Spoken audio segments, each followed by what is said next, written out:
A ver, ahora. Ahora sí, perfecto. Ya me había embalado conversando. Por suerte, tenía doble mic a mano. Bueno, perfecto. Entonces, sencillamente reiterarles el agradecimiento a todo el equipo de ExpoEFI por la oportunidad, como siempre. Nos entusiasma mucho poder contar un poco lo que estamos haciendo y el espacio que nos dan. Así que nada, sin mucha vergüenza, contarles lo que tanto nos apasiona en este momento tan particular. Realmente creo que estamos en un contexto de mucha ebullición para todos los que son medios de pagos digitales, canales de pagos digitales, y la intersección de esta tendencia ya no tan nueva con la potencialidad que trae consigo la tecnología blockchain, es realmente algo que se está gestando una especie de tormenta perfecta, ¿no? En donde digamos, lo innovador y las puertas que abre este nuevo mundo, el mundo cripto, a la tendencia ya establecida dentro de las instituciones financieras en el mundo, vamos a llamarlo tradicional, aunque la verdad es que hoy ya con todo el enfoque fintech de tradicional tienen poco, hace un momento único en el cual todo esto cobra mayor relevancia, ¿no? Así que lo que les propongo en estos 40 minutos que tenemos es hacerles una pequeña intro. Tal vez hay algunos de ustedes que ya conozcan o sepan cómo funciona esta tecnología. Para los que lo escuchen por primera vez, sepan que no es esta una charla en donde les vamos a dar un conocimiento muy profundo de lo que es tecnología blockchain, pero sí les vamos a dar un buen pantallazo conceptual para que puedan seguir el hilo. Y luego sí contarles un poco cómo se engranan estos dos mundos, ¿no? El mundo de los pagos digitales y de esta tecnología, terminando con algunos casos de uso muy concretos en la región. Obviamente Argentina siendo parte de ello. Les propongo que las preguntas que vayan teniendo puedan ir escribiéndolas en el chat. Yo voy a hacer pequeñas pausas para ir respondiéndoselas. Veo que algunos también ya estaban utilizando ahí el raise hand, la función. Y sin quitarles más tiempo y habiendo hecho estas pequeñas aclaraciones, paso a compartirles la presentación que preparamos y de nuevo agradecerles el tiempo por haberse sumado.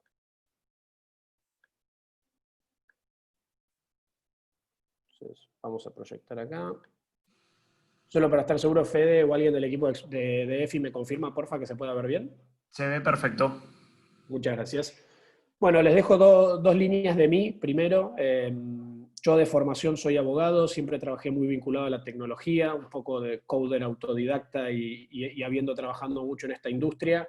Y hace ya 7 años que incursioné en el ecosistema cripto en general, siendo parte de la ONG Bitcoin Argentina, uno de los coorganizadores de la BitConf. Sé que en otras charlas han habido varios de mis colegas también, así que me pone muy contento ver cómo lo que hemos construido y hemos ido soñando hace 7 años atrás, hoy ya empieza a ser parte del sistema financiero, ¿no? Y puntualmente en el año 2015 cofundé Coibanks, una compañía de infraestructura tecnológica para el sistema financiero, en donde pagos, como se imaginarán, ocupó un componente esencial desde el momento cero, ¿no? Pueden contactarme, digamos, ahí tienen mis datos, luego se los vuelvo a presentar, pero vamos a lo que nos compete directamente. Todo lo que hoy nosotros conocemos en Internet, y esta es una definición completamente arbitraria, lo llamamos Internet de la información. O sea, incluso en este mundo de revolución fintech, muchas veces cuando estamos haciendo un pago digital, cuando estamos operando en e-commerce o ponemos la tarjeta en algún canal digital o en Internet, no estamos realmente haciendo una transacción de dinero a través de la red o de cualquier forma de valor, ¿no? Lo que estamos haciendo es enviar datos, una autorización a través de la red para que nuestra entidad bancaria, crediticia, financiera, le estamos diciendo, sí, soy yo, soy Leo, yo realicé esta transacción, por favor te autorizo a que quites saldo de mi cuenta y lo acredites en la cuenta del receptor, ¿no? Esta capacidad que sí tiene Internet para generar información de manera desagregada, descentralizada y transferirla, todavía no la habíamos visto hasta hace no mucho tiempo para las transacciones de valor. Por eso el primer componente que les dejo a la hora de entender la tecnología blockchain es que en su conceptualización lo más importante que se tienen que llevar es que lo que permite la blockchain es de nuevo, definición arbitraria, este nacimiento de la Internet del valor.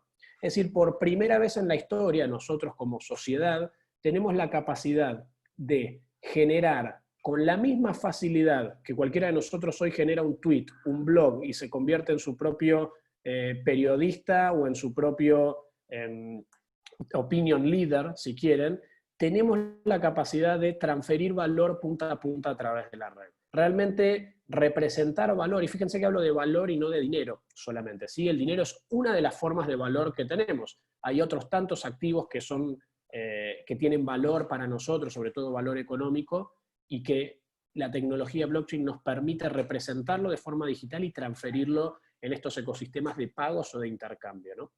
Entonces, para resumirles un poquito esto, blockchain a nivel conceptual, la importancia de la blockchain, digamos, por qué esa famosa pregunta, ¿no? De por qué tanta gente habla de la blockchain y por qué es una tecnología tan importante o tan trascendente, porque está llevando la desintermediación que Internet tuvo con la información, la está llevando a las transferencias de valor. ¿Y de qué se compone este stack tecnológico, si quisieran, o estos bloques con los cuales la tecnología construye esta Internet del valor? Y básicamente son estos tres, que puede que algunos ya los hayan leído, voy a hacerles una pequeña explicación de cada uno. El primero, Distributed Ledgers, o libros contables distribuidos, es básicamente cómo llevamos los registros de balances y todos los movimientos en un registro único. Único, pero compartido, ¿sí? Es este sistema en el cual, si yo le envío a Mariana una unidad, puede ser un peso, puede ser una unidad, una tonelada de soja, digamos, lo que estemos transaccionando en ese canal, cuando el momento que yo se lo envío, este libro contable distribuido, que ahora lo vamos a ver en detalle y que está replicado en miles de servidores al mismo tiempo, todos anotan Leo -1, Mariana +1. La segunda son los contratos inteligentes, que hay una frase muy cómica que me gusta siempre repetir, que los contratos inteligentes no siempre son contratos y no son inteligentes, ¿no? Pero para no confundirlos demasiado hasta que lleguemos a ese punto, un contrato inteligente básicamente es una capa de programabilidad sobre el libro contable distribuido que les acabo de mencionar. Es decir, que podemos programar reglas de negocios o workflows sobre las transacciones y los registros de ese libro contable. Y por último, los tokens, que nada tienen que ver con el token de seguridad bancario al que tal vez muchos ya estábamos acostumbrados, ¿no? Acá, en la jerga del mundo cripto, cuando hablamos de tokens, hablamos de activos representados en la blockchain, en este libro contable. Es la representación digital de ese activo, del mundo real, en un activo digital que vive en la blockchain, es decir, en este libro contable, la llamamos token, ¿sí? Entonces, con estos tres pilares es que podemos empezar a armar productos financieros y ecosistemas o canales transaccionales realmente muy potentes, que si los conectamos con la tendencia que ya está mostrando el sistema financiero, realmente se abre una cantidad de puertas muy interesantes. Otro concepto base a la hora de entender qué es y cómo funciona una blockchain, ¿no? Este gráfico es un gráfico que utilizamos en múltiples oportunidades, tanto para esquemas de organización, organigramas, y en este caso para mostrar cómo es la interacción de una red. El primer ejemplo en la figura A, hoy vale destacar que casi está obsoleto, ¿no? Asumo que todos ustedes manejan el concepto de base de datos. Imagínense que en la figura A, una base de datos tiene un gran punto focal en donde reside toda la información, donde están los permisos para modificarla, generar nuevas entradas, eliminarla, y todos los otros son satélites que van y consultan información de esa base. En el segundo punto, la segunda figura, tenemos una figura descentralizada, que para ser muy honesto es como funciona hoy casi todos los esquemas de bases de datos y de registros de información, sobre todo en las instituciones financieras, pero en la mayoría de las grandes corporaciones que conocemos, ¿no? Hay varios puntos focales que tienen un segmento o una fracción de la información. Tal vez el punto que ven arriba a la derecha maneja los balances y tiene acceso a modificar los balances de un segmento de usuarios de la región noroeste, supongamos. El otro maneja de un segmento de usuarios preferidos. El otro sencillamente maneja la información sobre un tipo de producto. Y todos se hablan entre ellos, pero con una gran ventaja si lo comparamos con el primer punto, que es esta descentralización nos amplifica nuestra seguridad, ¿verdad? Es decir, podemos tener falla en alguno de estos puntos, pero no vamos a perder el total de la información. Y la figura C tiene que ver con cómo funcionan estas tecnologías, ¿no? Son modelos distribuidos, el de cualquier, o el de la mayoría, no quiero, estaba generalizando, digamos, el de la mayoría de los protocolos blockchain funciona con un modelo distribuido, en donde todos los servidores en los cuales se tiene una copia de este libro contable que les hablaba antes, tienen igual importancia. Todos se sincronizan al mismo tiempo, todos funcionan con un esquema de no confío en ninguno particular, pero confío en el resultado colectivo de la masa, ¿sí? Entonces, esto permite que actores individuales intenten obrar de manera perjudicial o manipulando alguna transacción. Si yo vuelvo al ejemplo del mismo anterior, al ejemplo que les dije hace un ratito. Si yo le hago una transacción por una unidad a Mariana, todos estos nodos, un nodo es un servidor que tiene instalado el protocolo en donde lleva este libro contable, todos van a anotar Leo -1, Mariana +1, y si hay uno que por ser amigo mío no me quiere debitar el saldo, supongamos, y quiere decir Mariana +1 y Leo no le restamos, todos los demás servidores lo van a rechazar, ¿no? Entonces este esquema distribuido es la gran novedad que trae la tecnología blockchain, cómo hacer funcionar esta distribución de manera sincronizada para procesar transacciones y llevar balances de distintos activos digitales que viven en esta blockchain, ¿no? ¿Y cuál es el más común de estos activos digitales? Las criptomonedas. O sea, una criptomoneda, siendo Bitcoin la primera de ellos, es el primer, si quieren, es el ejemplo empírico de que un protocolo blockchain podía funcionar. Los usuarios ahí se transferían Bitcoins de un lado a otro y estos servidores mantenían los saldos y los siguen manteniendo, mejor dicho, de manera sincronizada y actualizada. ¿Cómo funciona este registro transaccional? Y con esto vamos completando la primera parte de la charla más teórica. Todas las transacciones se agrupan en bloques. Piensen en una analogía muy sencilla de un bloque con una hoja de ese libro contable, ¿sí? Entonces, en un bloque vamos a incorporar una cantidad de transacciones que van a impactar en los balances. Cuando se llena un bloque o una hoja, pasamos al bloque u hoja del libro contable siguiente. Y ahí empezamos a encadenar, si quieren hacer de nuevo la analogía con el mundo tradicional, piensen en un libro contable rubricado, en donde cada paquete y bloque de transacciones está encadenado con el anterior y va a ser encadenado con el que lo sigue, ¿sí? De esta manera nos aseguramos que si alguien quiere manipular alguna de las transacciones que aquí sucedieron, no vamos a poder hacerlo sin desarmar todos los bloques, cambiar ese registro, volver a escribir los nuevos y todo antes de que se vuelva a escribir una hoja nueva. Esto es lo que le da el carácter tan importante a esta tecnología de ser inmutable.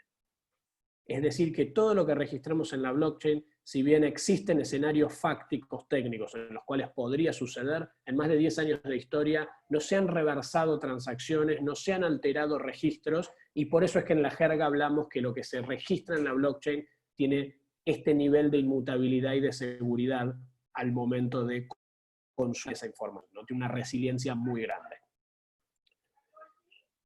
Ahora tenemos, si vuelvo a este ejemplo, digamos a la figura C, hay redes o protocolos de tecnología blockchain que pueden ser públicos o privados, ¿sí? ¿En qué consiste un protocolo público? Bitcoin, por ejemplo. Cualquiera de ustedes, o mismo yo, que tengamos un servidor, podemos conectarnos. O sea, nos descargamos el software y conectamos nuestro servidor al protocolo blockchain, lo instalamos y pasamos a ser un puntito más de los que aquí ven. Un nodo más que se sincroniza con ese libro contable y procesa transacciones. Hay protocolos privados en los cuales no permitimos que cualquiera se sume. Decimos tal vez, hagamos la blockchain de ExpoEFI, en donde todos los sponsors somos uno de estos puntitos y validamos las transacciones que suceden en el marco de ExpoEFI, pero no dejamos que cualquiera se sume y participe, ¿no? Obviamente un modelo público tiene las ventajas de economías de escala, de que crece constantemente, de que es más robusto en términos de seguridad. Es más difícil implementar cambios en el mismo, ¿no? Supongamos, y vuelvo a este ejemplo, que queremos ahora registrar 100 transacciones por bloque en lugar de 50, en un protocolo público eso va a ser mucho más difícil. En un protocolo privado que lo coordinamos entre nosotros. Entonces un protocolo privado probablemente sea menos robusto en términos de seguridad, ya que no gozamos con los beneficios de esta economía de escala, pero al mismo tiempo nos da una flexibilidad mucho más grande en términos de cómo queremos setear esas reglas de juego, ¿verdad? Entonces, bien, con esto, antes de pasar al segundo tema, voy a abrir apenitas alguna duda. Veo que hay algunas ahí en el Q&A. Creo que tengo que dejar de presentar para leerlas. Hay algunas preguntas acá. ¿Cómo puede afectar la blockchain, criptos y el ecosistema la irrupción en un futuro de la computación cuántica? Diego, acá para contestarte a vos, es una pregunta que sucede mucho en el ecosistema, en donde lo que plantean, estamos haciendo futurología porque todavía no ha sucedido, ¿no? Pero lo que plantean muchos es, en el momento que las computadoras cuánticas sean de fácil acceso, la misma red de blockchain va a evolucionar a estar compuesta por computadoras cuánticas, con lo cual vas a necesitar sumatoria de computadoras cuánticas para vulnerar una blockchain, y eso te lleva a tener que hacer una inversión en que no te rinde el beneficio de lo que querés, en este caso, hackear o irromper, ¿no? Pero de nuevo, esto es futurología porque aún no hemos llegado a ese punto, pero desde un punto de vista conceptual, al menos a mí me hace sentido, ¿no? Sigo con una pregunta de Rodrigo. En el caso de Bitcoin, si los mineros reciben Bitcoins por cada minería exitosa, ¿qué va a pasar cuando se agoten los Bitcoins? Creo que en el año 2140, aunque falta mucho, me surgió la duda. Rodrigo, muy interesante tu pregunta, que básicamente parte de dos supuestos. Hoy un minero de Bitcoin, para aquellos que tal vez no estén tan cómodos o tan frecuentes con la terminología, un minero de Bitcoin es cualquiera de estos puntitos, ¿sí?, que hoy valida las transacciones de estos servidores. ¿De qué viven estos servidores, no? Porque obviamente no son filántropos. Tienen gastos en internet, en electricidad, en hardware. Entonces viven de dos cosas, y esto lo uno para responder a la pregunta de Rodrigo. Viven de la emisión de Bitcoin, es decir, cada vez que se emite Bitcoin, se emite cada 10 minutos y se las reparte a aquellos que hayan participado en la validación de las transacciones. Esa, si quieren, es la emisión primaria del Bitcoin. Y también se llevan las comisiones que los usuarios pagamos para que nos registren las transacciones de Bitcoin en esa red. Entonces, lo que dice o lo que podemos inferir de cómo funciona el protocolo, que al principio la emisión de Bitcoin era mucho más grande que lo que es hoy. La emisión de Bitcoin se recorta a la mitad cada 4 años, por eso el Bitcoin es escaso y tiene un modelo deflacionario, si quieren. El supuesto que podemos inferir, del cual parte el protocolo de Bitcoin, es: al día 0, año 2010, un Bitcoin no valía nada porque no se usaba para nada, no tenía demanda, ¿sí? Entonces, a los que se tomaban el trabajo de participar de esta red les pagábamos con 50 Bitcoin. 10 años después, el año 2020, hoy el Bitcoin se usa para muchísimas más cosas, por eso tiene el valor que tiene también. Entonces no hace falta que les paguemos 50 Bitcoins cada 10 minutos, podemos pagarles y recortando la emisión. ¿Y de qué van a vivir?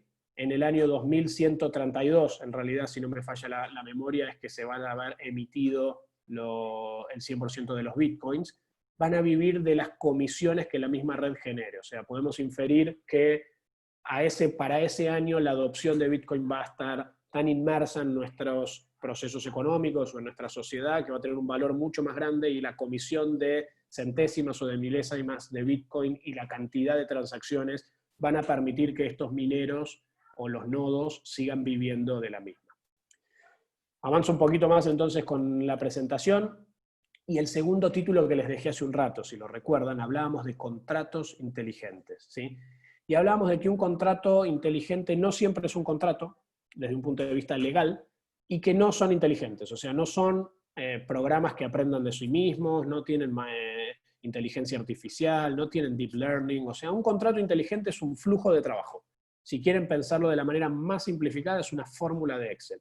Entonces yo puedo registrar en una blockchain una fórmula de Excel que dice: if se cumplen tales condiciones, ejecuto una transacción, ¿sí?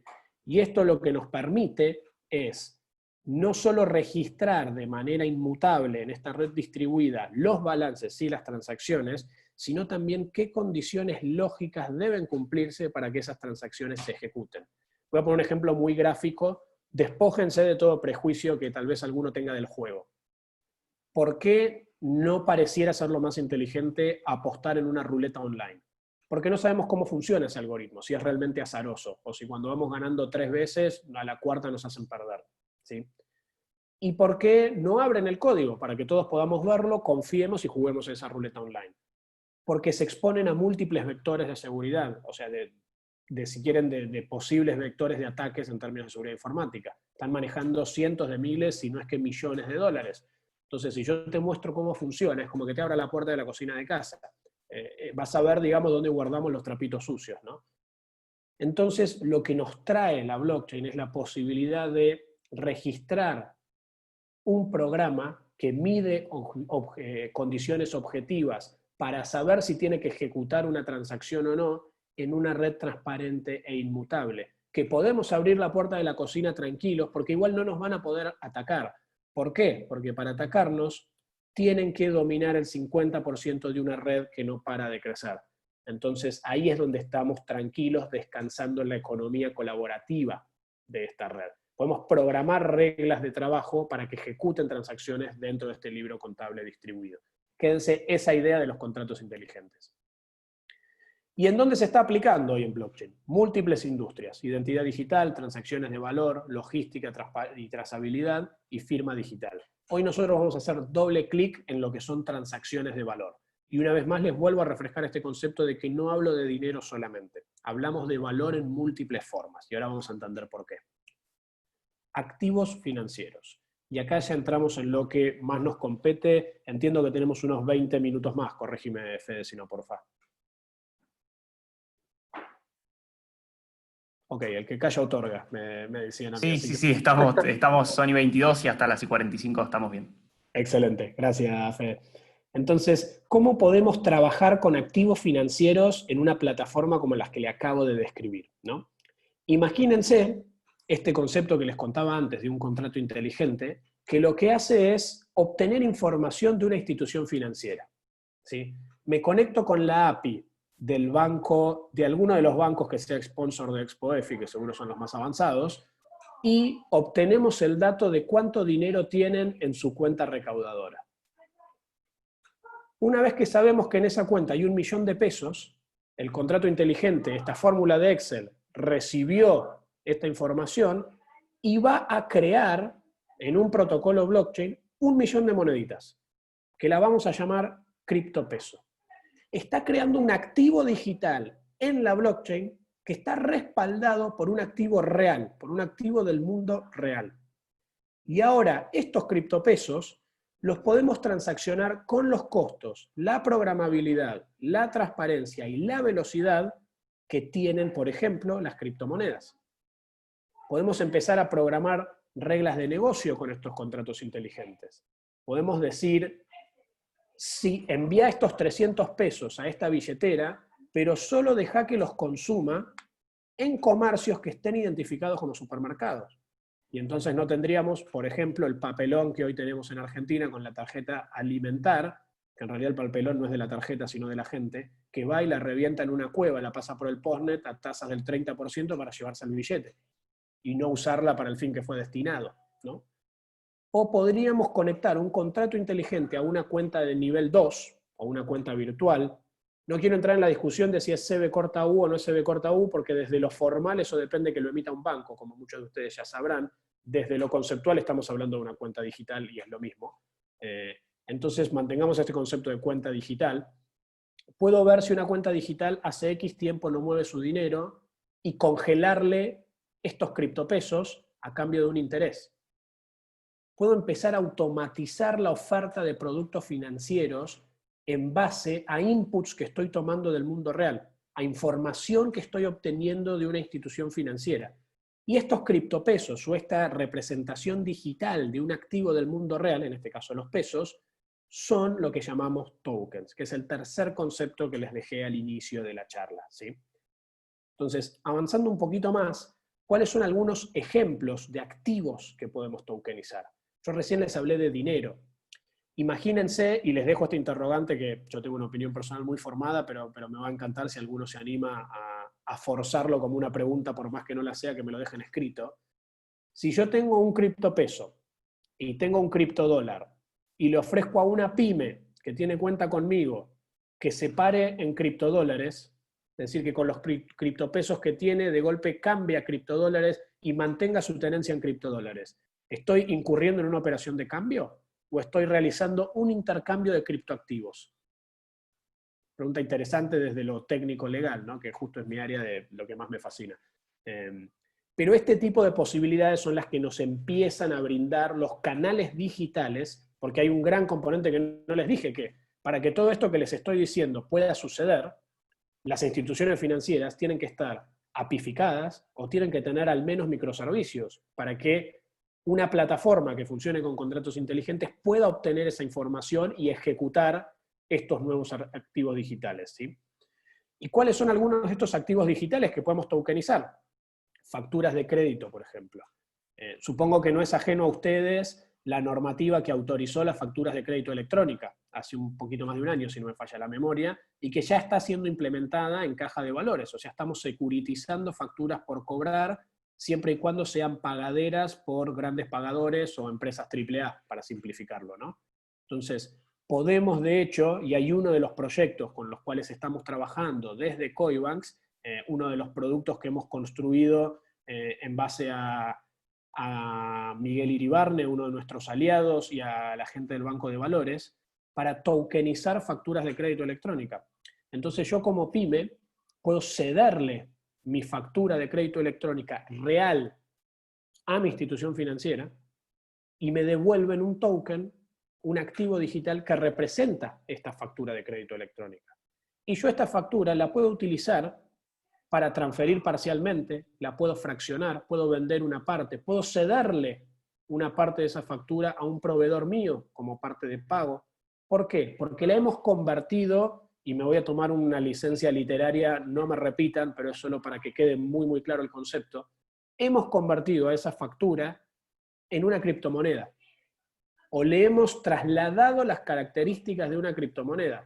Entonces es tan fácil como transferirla desde el celular, desde un browser, con la velocidad, la seguridad, la capacidad de programar reglas de negocio sobre ella y las comisiones de una transacción en la blockchain. Esto es el potencial que trae empezar a tokenizar activos.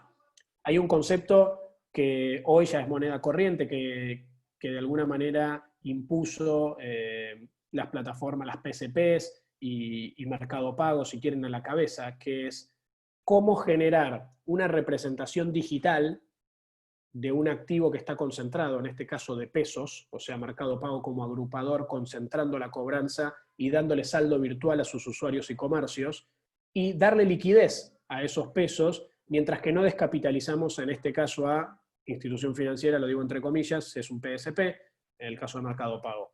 Entonces, esta capacidad que muy hábilmente nos ha traído al mercado algunas de las billeteras electrónicas, la tecnología blockchain no solo la potencia en términos de operaciones, costos y seguridad, sino que nos permite trabajar con otros activos también. Una factura por cobrar, por ejemplo, es única. No hay dos facturas iguales, ¿estamos de acuerdo? ¿Cómo hacemos para asegurarnos de que algo sea digitalmente escaso?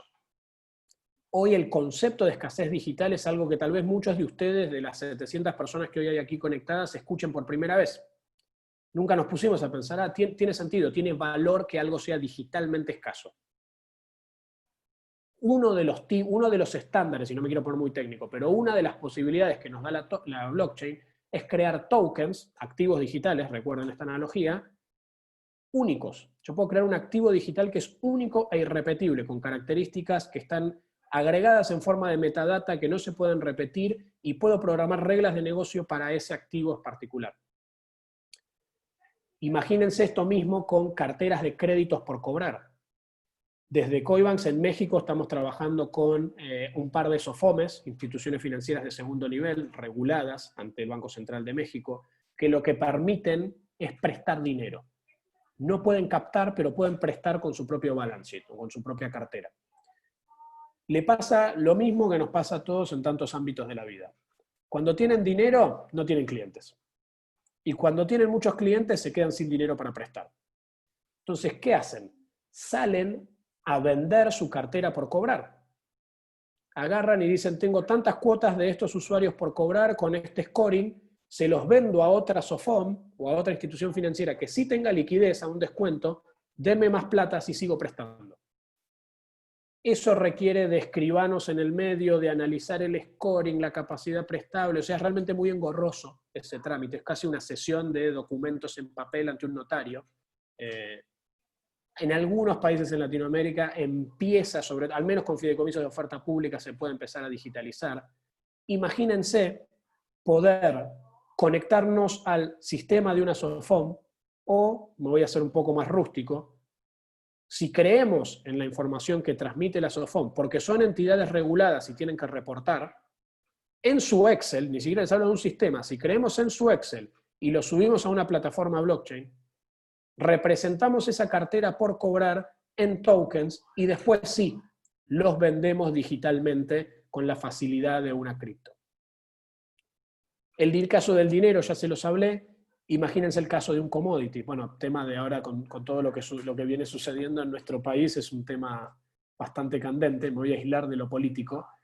Imagínense si tokenizáramos un silo de soja, una guarrantera. Es decir, de todo, digamos, los granos que hay aquí adentro, obtengo esa información como, de nuevo, de un sistema o porque va un notario y dice, acá está el silo, tiene tantos granos, doy fe, listo. Ese es el input que recibe una plataforma blockchain y lo tokeniza. Y abrimos el abanico para que cualquiera pueda comprarse un token que representa, no sé, 1 kilo de soja. Y lo permitimos transaccionarlo y le agregamos reglas de negocio. Entonces, cuando hablamos de canales de pago, y voy dándole un poquito de forma a la idea general o al hilo conductor de esto que quería contarles, que como verán me voy por las ramas porque me entusiasma mucho, no hablamos más de canales de pago dinerarios. O sea, un pago hoy es un intercambio de valor. Esa es la idea que es más fuerte de fondo, ¿no?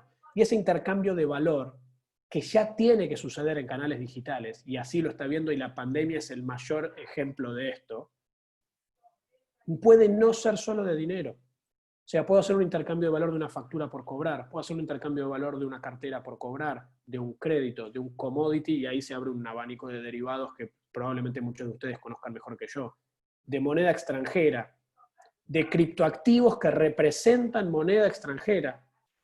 Y ahí es donde, en esta autopista, si quieren verlo así, en esta pasarela donde transaccionan todos estos criptoactivos, se abre un potencial gigante en tokenizar activos financieros. Porque básicamente le damos un dinamismo a las transacciones de valor, a los mercados de capitales, al capital que tienen quieto muchas instituciones financieras, a los colaterales, a los avales. O sea, realmente se abre un abanico de oportunidades que, honestamente lo digo, hoy todas las instituciones financieras deberían estar teniendo un ojo puesto en ver cómo esto evoluciona. Y en empezar a entender cómo trabajar con esto. No es todo, los cambios son graduales, estamos todos 100% de acuerdo, pero realmente es tan grande la oportunidad que yo creo que muchos no van a poder, o sea, no va a haber lugar para que todos se suman tarde a este tren, ¿no? Y ahí vuelvo al contexto nuestro.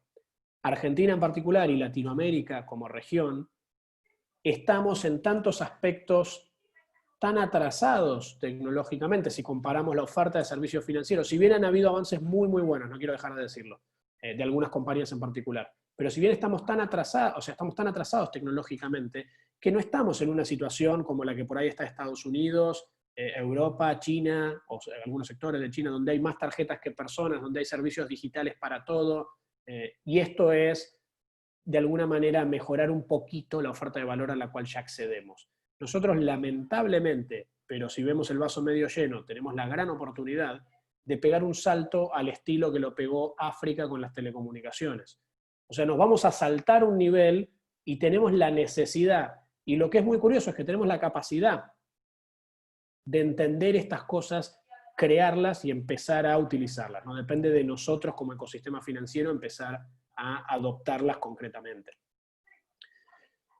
Ahora sí, concluida la parte teórica, voy a tomar 3 minutitos para responder algunas preguntas más y luego les voy a contar de todo esto que les dije, casos de uso concretos, si bien me adelanté un poco, que ya estamos implementando desde Coinbanks, cómo los hacemos, y me voy a guardar unos 2-3 minutos finales para alguna nueva pregunta. Entonces, vamos al Q&A. De criptopesos a criptodólares. Si no lo tenés cripto cubierto, vas a armar una burbuja tipo 2001, nos pregunta Ernesto. Esto en realidad, tal cual, a ver, Ernesto está marcando algo que es muy cierto, que es ese criptodólar o ese criptopeso tiene que tener un respaldo. Y esto, por favor, que no se malinterprete. A título personal, estoy totalmente en contra de cualquier emisión, por más que no sea una emisión de moneda, porque técnicamente las cripto no son moneda, pero de cualquier emisión, digo, de cualquier representación de activos que no esté debidamente respaldada. Yo creo que cualquier institución financiera que en este caso esté creando activos digitales que representen pesos, tiene que tener el colateral en su cuenta recaudadora, o bien tiene que completar ese colateral con un pasivo debidamente aumentado de su balance, pero nunca esa emisión tiene que estar sin respaldo. Totalmente de acuerdo con el comentario de Ernesto. Agustín nos pregunta cómo tokenizarías los commodities, ¿no? Y en realidad, desde un punto de vista técnico, es igual que tokenizar una cuenta bancaria, Agustín. O sea, lo que necesitas realmente es tener los contratos inteligentes y la plataforma que técnicamente pueda tokenizarlos, obviamente, eso es un capability técnico, y después necesitas alguien que te dé información validada y certera de que ese commodity que estás tokenizando existe, ¿no? O sea, un poco lo conecto con la pregunta de Ernesto. Si viene, no sé, viene mi amigo Juan y me dice, no, me acabo de poner una empresa, tengo un silo lleno de soja, tokenicémoslo y vendámoslo. Y ahí entran un montón de preguntas, ¿no? O sea, realmente esa soja existe, la tenés, está validada, tenés un sistema en el cual yo pueda ver que eso está, conectarme y obtener la información desde ahí, que no haya un error humano de una persona diciendo si hay 200 kilos de soja, ¿no? Yo creo que ahí es donde está, digamos, el desafío, en obtener estos inputs de información que los llamamos oráculos. Es decir, alguien que nos diga, está esta guarantera, está este commodity, está este derivado financiero, que se puede obtener, en el caso de las instituciones financieras, muchas veces de ellos mismos, con esta conexión vía APIs, microservicios y demás. Y después voy a hacer un poco salteadito. Leo, me estás volando la cabeza. Bueno, perdón, Juan, por eso. Las transacciones sobre cripto están grabadas, cómo se establece la jurisdicción de la transacción. Sí, ahora vamos a hablar un poquito del aspecto legal, voy a apurarme un poco. Cuando tokenizás, vuelvo con vos, Agustín, un silo de soja, una tonelada de soja, ¿cómo haces para tener en cuenta las distintas calidades? No es uniforme. Muy buena pregunta. ¿Te acordás que yo contaba que en el caso de las facturas, cada factura es distinta y es un token distinto, ¿sí? Es un activo digital distinto, que se compone de, sin ponerme muy técnico, de metadata que lo hace diferente de cualquiera de los otros. En el caso de las hojas, soy cero entendido en el tema, aclaro, pero confío en lo que me estás diciendo, Agus, y si las sojas tienen distintas calidades, hay que representarlas como distintos tipos de soja. Un tipo de soja es un token en particular, otro tipo de soja es otro token, otro tipo de soja es otro token.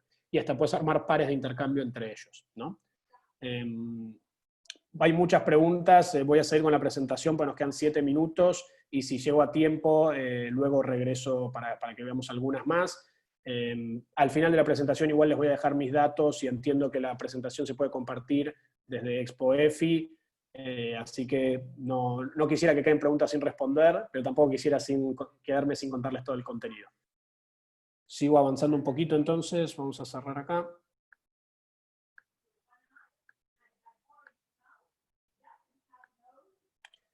Perdonen de fondo que se escuche la clase de inglés. En esto de convivir en cuarentena, tengo mi pareja que es docente y estamos conviviendo todos. Comentario de color.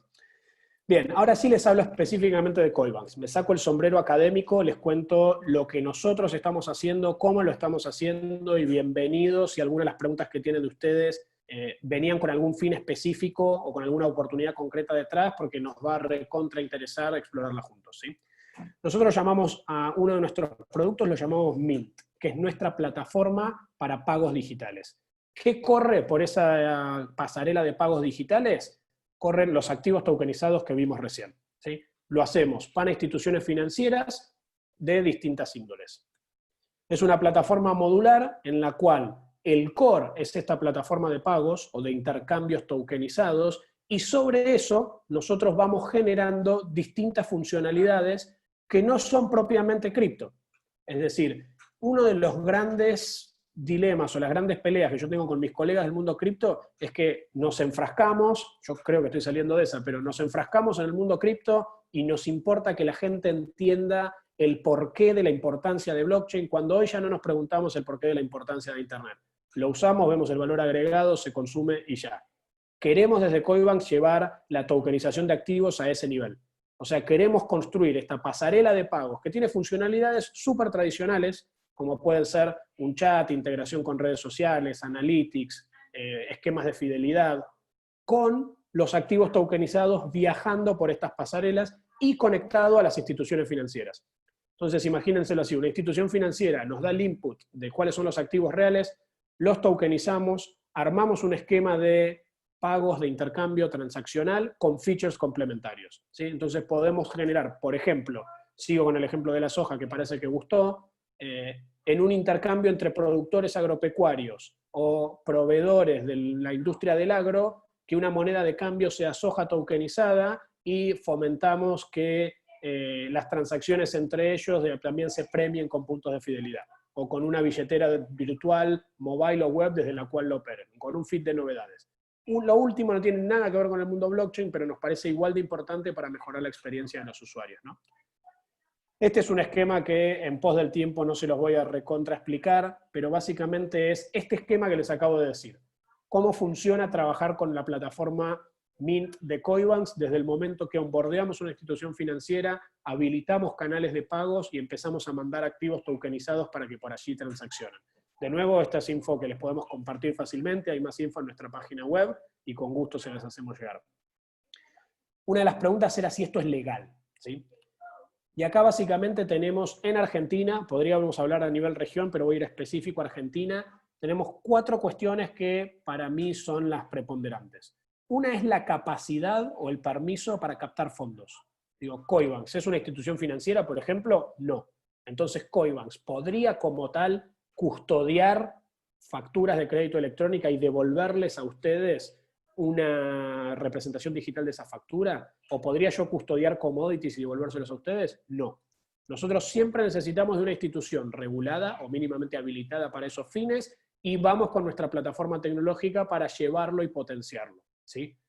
En segundo lugar, plataformas y procesadores de pagos electrónicos. La normativa del Central, supongo que la conocen, todo lo que es PSP, que les exige a aquellos, sobre todo a las fintechs, que no son instituciones financieras, pero que sí están de alguna manera generando custodia de fondos y disponibilizándolos mediante cuentas virtuales o CB Cortaús, liquidez inmediata de 24 horas.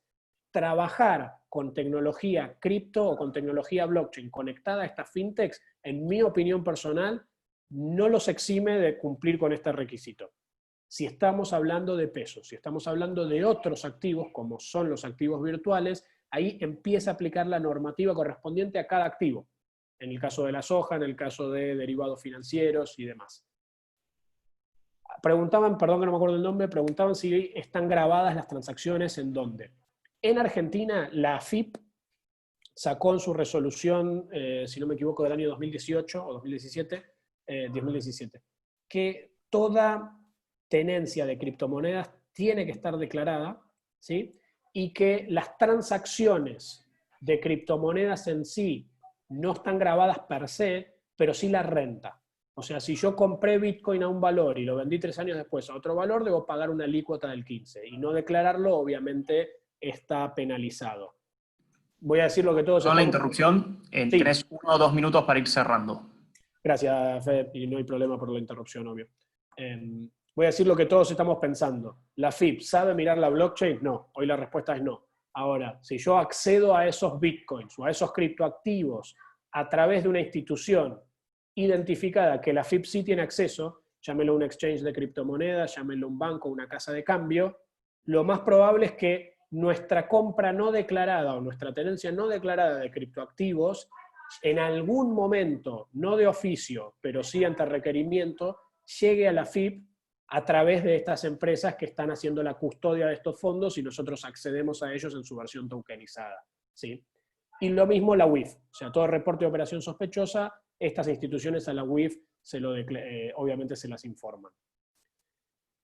Y para cerrar, digamos, estos son algunos de los países que más avanzados están en términos de sandbox regulatorios para esta cuestión, panorama en Latinoamérica, que es una obviedad, y cuáles son las oportunidades que vemos nosotros en canales de pagos potenciados con tecnología blockchain, o canales de transacciones de valor potenciados con tecnología blockchain. Y son estas 5. Bajar costos, armar una capa de abstracción en donde se compensen, digamos, sin tener que requerir a Coelsa por cada transacción, sino que compensamos en la blockchain y luego anclamos movimientos, movilizar capital quieto, automatizar reglas de negocios y crear nuevos productos financieros digitales. No me quiero extender de más, por pedido de Fede.